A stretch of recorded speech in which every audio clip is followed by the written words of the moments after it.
এয়া দেখাবলৈ লৈছোঁ আপোনালোকক বৰটোপ বুলি কোৱা হয়। মৰাণসকলে আমৰলিৰ ডাঙৰ টোপবোৰক বৰটোপ বুলি কয়। আজি মৰাণসকলৰ গৰু বিহু, গতিকে গৰু বিহুৰ ৰাতিপুৱাতেই মই এয়া আমৰলি পাৰিবলৈ গৈছিলোঁ আৰু পাৰি যিখিনি পালোঁ সেইখিনি আপোনালোকক দেখুৱাইছোঁ। এয়া কি ধুনীয়া বৰটোপ, আৰু এই বৰটোপৰ সোৱাদ যিসকলে গ্ৰহণ কৰিছে তেওঁলোকে জানিব, যিসকলে এতিয়ালৈকে খাই পোৱা নাই বা গ্ৰহণ কৰা নাই তেওঁলোকে হয়তো নাজানে।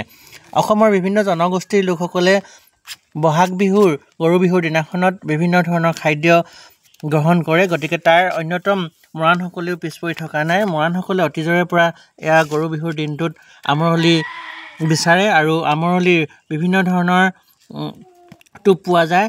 এয়া কিছুমানক ডাঙৰবোৰক বৰটোপ বুলি কোৱা হয়, একেবাৰে সৰু সৰুবোৰক খুন্দু টোপ বুলি কোৱা হয়, সৰু সৰুবোৰক। গতিকে এইবোৰ মই দেখুৱাবৰ কাৰণে চেষ্টা কৰিছোঁ। এয়া ৰান্ধন প্ৰক্ৰিয়াৰ অন্যতম আমাৰ বৈশিষ্ট্য। গৰু বিহুত বিভিন্ন ধৰণৰ তৰকাৰী খোৱাৰ যি বৈশিষ্ট্য, ঠিক তাৰ সমান্তৰালভাৱে আমি এয়া বিভিন্ন ধৰণৰ ঠাইত পোৱা এয়া আমি আমৰলি পৰুৱা সংগ্ৰহ কৰিছোঁ। আমৰলি এয়া বৰটোপ। হয়তো বৰটোপ বুলি ক'লে কিছুমানে ভুল বুজিব পাৰে, কিন্তু কোনো ধৰণৰ ভুল বুজিবলগীয়া কথা নাই। ইয়াত মৰাণসকলে আমৰলিৰ ডাঙৰ টোপবোৰক বৰটোপ বুলি কয়। মই ইয়াৰ পিছত খুন্দু টোপো দেখুৱাবৰ কাৰণে চেষ্টা কৰিম, আৰু কেনেধৰণে পাৰিছোঁ তাৰ যিখিনি কৌশল সেইখিনি দেখুৱাবৰ কাৰণেও চেষ্টা কৰিম। যদি ভাল পায় নিশ্চয় লাইক এটা কৰিব, ভাল কমেণ্ট এটা কৰিব বুলি আশা কৰিলোঁ। আৰু এইখিনিকে কোৱা হয় খুদু টোপ বা চাউলীয়া বুলিও কয়। কেনেকুৱা টোপ পালা?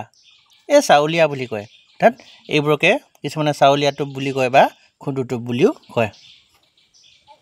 খুব সোৱাদযুক্ত এই আঞ্জা, নিশ্চয় খাই কেনেকুৱা পায় জনাবচোন কমেণ্টত। আমি কিন্তু খুব ভাল পাওঁ, আৰু যিসকলে ইয়াৰ তৃপ্তি পাইছে তেওঁলোকে যেনেকৈ হ'লেও এসাঁজ খাবৰ কাৰণে এই বিহুত চেষ্টা কৰে। গৰু বিহুৰ দিনটোত আমৰলি টোপেৰে সৈতে এসাঁজ খোৱাটো বৰ গৌৰৱৰ কথা। নিশ্চয় ভাল পাব, আশা কৰিছোঁ। ইয়াৰ কৌশলসমূহ এবাৰ মই দেখুৱাম আৰু সকলোৱে ভাল পাব।